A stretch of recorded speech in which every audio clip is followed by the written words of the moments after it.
हाय दीवानो, अगर आपने किसी से सच्ची मोहब्बत की है ना, हमारे चैनल आरजे बेस्ट शायरी को ज़रूर सब्सक्राइब करें और साथ ही बेल के आइकन को प्रेस कर दें। शुक्रिया।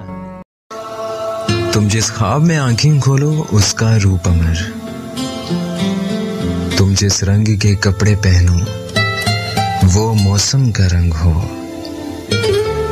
तुम जिस फूल को हंसकर देखो कभी ना वो मुरझाए,